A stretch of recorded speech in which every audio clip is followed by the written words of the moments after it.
There's a particular type of story that happens when humanity is pushed to the very edge of extinction, not one about monsters or disease, but about people, their choices, their desperation, and the brutal clarity that comes when survival stops being a guarantee. The 100 doesn't open with victory, but with the civilization in collapse. 97 years after nuclear annihilation, the remnants of humanity cling to life on the Ark, a fragile union of space stations kept alive through rigid law, ruthless order, and the ever-present threat of being floated into space. It's really a society held together by fear more than hope. But what happens when the next generation isn't given rules to follow, only the ground beneath them and the freedom to destroy themselves? To understand all of the chaos that unfolds on Earth, we have to start in the silence of Clarke's cell. The series opens not with a bang, but with a quiet kind of suffocation. Clarke Griffin alone in a tiny white room, drawing on the floor. You can feel the hours locked in here, the hopelessness smudged into the drawings scattered all over the cell. When the guards come in, the scene feels like an execution. There's no explanation or warning, just force. This is how the Ark works. Orders delivered with pressure. When they open a metal case full of wristbands, Clarke thinks it's her execution day, so she fights back, somehow outmaneuvering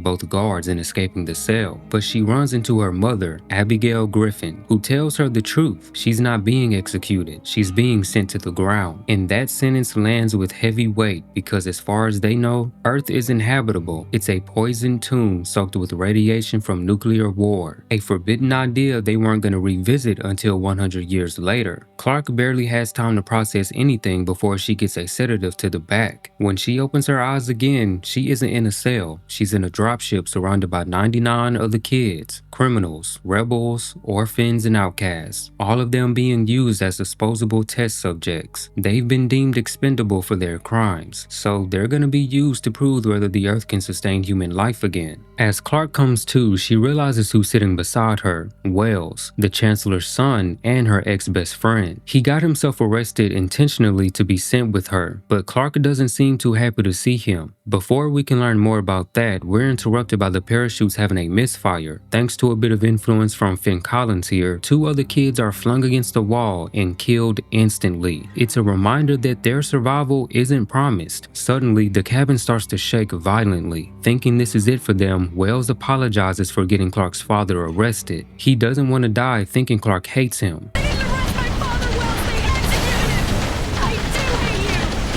On a better note, the dropship manages to land safely. We meet a guy named Bellamy who immediately tries to open the hatch. However, Clarke warns that the air might be toxic. As he sees it, if that's the case, they're dead no matter what. Then a girl calls his name, his sister Octavia, the girl who lived her entire life under the floorboards, forbidden by Ark law. After the other kids tease her about it, Bellamy has an idea of giving them something else to remember her for, being the first human on Earth in 100 years. Clarke steps out after them and takes it in, but it's only for a moment. She realizes that they weren't dropped at Mount Weather, their designated target. They were dropped miles off course, with a radiation-soaked forest standing between them. She's the only one who seems to really understand what's at stake here. Back on the Ark, Abby and Kane notice 2 dark profiles from the impact victims. Jackson tells us that the fatalities are from the landing, not radiation, since they both died the minute they lost connection with the 100. The Ark clings to these signals because they're the only lifeline connecting them to the experiment below. All the equipment sent with the kids was damaged along the way. Things take a turn for the worse as Abby receives a call about the Chancellor being shot. Life on the Ark is slowly starting to rot from the inside out. On the ground, Clarke and Wells are focused on organizing a plan to reach Mount Weather, since that's where their salvation is. But their shared history complicates everything. The Blake siblings mock them for acting like leaders, highlighting the tensions that existed long before touching Earth. You 2 go. Find it for us. Let the privileged do the hard work for a change. A fight nearly breaks out between Murphy and Wells, but Finn steps in, telling Murphy to wait for a fair fight. This act of courage puts him in the sights of Octavia, so they, along with Clarke, Monty, and Jasper, set out for Mount Weather. Their journey through the forest reveals the first hints that Earth is not only habitable, but changed. Earth is alive in a way the Ark never was, vibrant and deadly in equal measure. A deer steps into an open field. It's peaceful and delicate. That is until it turns its head, revealing two deformed skulls fused together. It's a moment that strips the comfort out of the scenery. The kids aren't walking through a sanctuary, they're walking through a graveyard that grew legs. A reminder that the earth they landed on isn't the one their ancestors left behind. Wells is easily becoming my favorite character. Even with everybody hating on him and really not being productive, he's still doing his part. During this time, he catches Murphy carving threats into the dropship. He's pissy about Chancellor Jaha executing his dad. See, the thing about the arc is that all crimes are punishable by death for those over the age of 18. So Murphy and pretty much everyone else is taking their anger out on Wells because of his father enforcing the law as Chancellor, throwing them in jail for being born, wasting 2 months of oxygen on an illegal spacewalk, or taking herbs from the garden. Spelled die wrong, geniuses. Right on cue, Bellamy arrives to manipulate Murphy. He argues that their crimes won't be forgiven if the adults come down. Even if they were, guys like them aren't gonna become model citizens. He makes them promises of power in exchange for them taking off their wristbands, making the adults think they're dead. That way no one can come down and enforce rules. While Clarke is trying to salvage the mission, Bellamy is building a rebellion. Wells is trying to make a case for the adults being necessary for their survival, saying how the people on the ark aren't just family and friends, they're also engineers, doctors, and farmers, and essential for their survival. But Bellamy speaks into their desires. They want freedom, they want revenge against the ark, they want to believe they are in control for the first time in their lives. So Bellamy tells them there are no laws. They can do whatever the hell they want, whenever they want. In Bellamy's mind, survival is personal. Clarke wants to save everyone, but Bellamy wants to save one person, Octavia. In order for him to do that, he has to destroy the very idea of authority. Up on the Ark, Abby operates on the wounded Chancellor. She breaks medical regulations to keep him alive, using more blood than legally allowed. Jackson tries to warn her, but Abby believes that saving lives matters more than following laws. This moment becomes the first real fracture between her and Kane. But before we get to that, Kane is building a case on the perpetrator, Bellamy. He's the only one missing from the Ark. They figure out that he has a clear motive for going to Earth, his sister. As they continue, we get deeper insight on the Ark. Shumway informs Kane they could start reducing the population. Considering Thelonious is still in surgery, Kane is the acting chancellor and can give the order. However, if they're gonna kill hundreds of people, he says they'll do it by the book. For now, he wants to focus on finding who helped Bellamy get on the dropship. So Bellamy wanting to remove the wristbands is because he knows that he'll likely be executed if the adults follow them down. Eventually, Abby manages to stabilize Thelonious and goes back to the 100. Finding they lost 2 more, Kane believes it to be radiation, but Abby tells him that radiation doesn't have someone okay 1 minute and drop dead the next. If it was that much, they would all be dead. Like an old weather satellite or... It wasn't a satellite. The Ark is dying.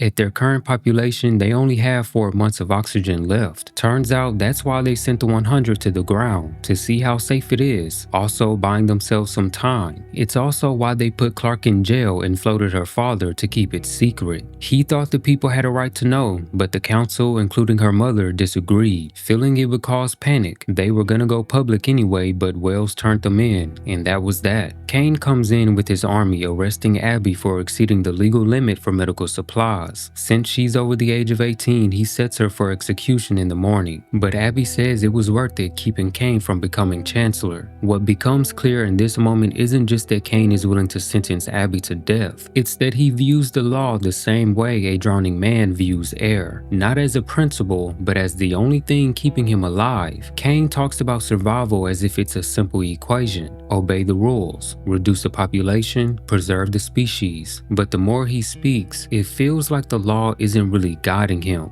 It's more so consuming him. When Abby reminds Kane of his choice for pressing charges on her husband, a man he once called a friend, knowing full well it would end in execution, and that he was willing to include Clarke on those charges, Kane doesn't deny it or apologize, because for him, morality isn't an estimation of compassion, it's measured in compliance. He's the kind of person who believes that if humanity dies, it will be because someone somewhere hesitated to follow the law. Where Abby sees people, he sees numbers. Where Abby sees survivors, he sees oxygen consumption. It's as if Kane thinks he's the only adult in a burning building willing to pull the alarm, but what he's actually doing is just justifying cruelty, because he thinks kindness is a luxury the human race can afford. When Abby is thrown into Clarke's empty cell, it feels less like punishment and more like proof of who he's become. While Abby is surrounded by her daughter's drawings, the evidence of a child who survived a year of isolation, Kane walks away unaffected. No regret or hesitation, just the unshakable certainty that the only way forward is through sacrifice, rather someone else's. This is a picture of a man who would rather be obeyed than followed, a man who confuses control with salvation, and a man who hasn't yet realized that if humanity dies out, it won't be because they ran out of air, but because people like him forgot what makes survival worth fighting for in the first place. I choose to make sure that we deserve to stay alive. Before morning, Clarke and Finn share a moment of quiet observation, one of the few gentle scenes the series offers. But things aren't going as good for Wells. Bellamy wakes him up with a gun to the face, forcing him to an isolated location. He doesn't want to kill Wells, but he does need the Ark to think he's dead. At first, Bellamy tries to reason with him, questioning why he isn't tired of following his father, considering he locked up his only son. Never. Not gonna happen. Is that clear enough for you?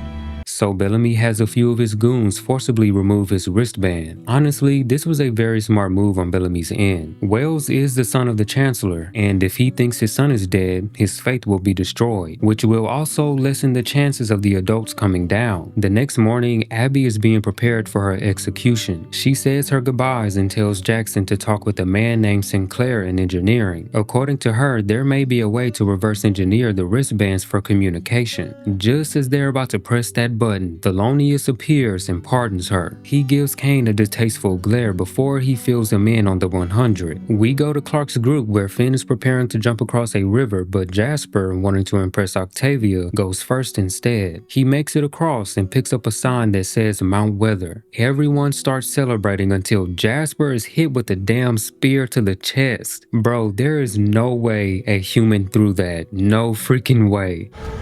We're not alone.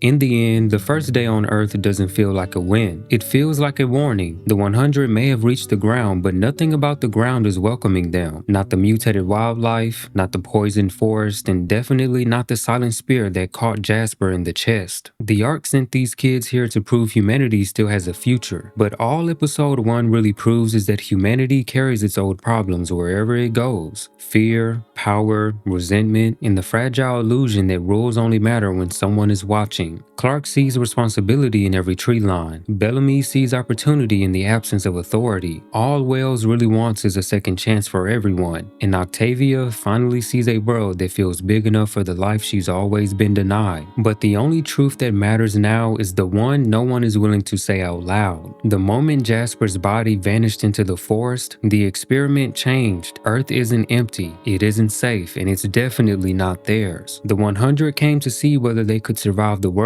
However, the world has already made its first move. But I want to thank you guys for watching. Honestly, I think this is one of the best pilot episodes I've ever seen for a series. It has a strong start and ends with an unexpected violence. Let me know if you guys enjoyed this recap. As always, keep watching the dark because it's definitely watching you.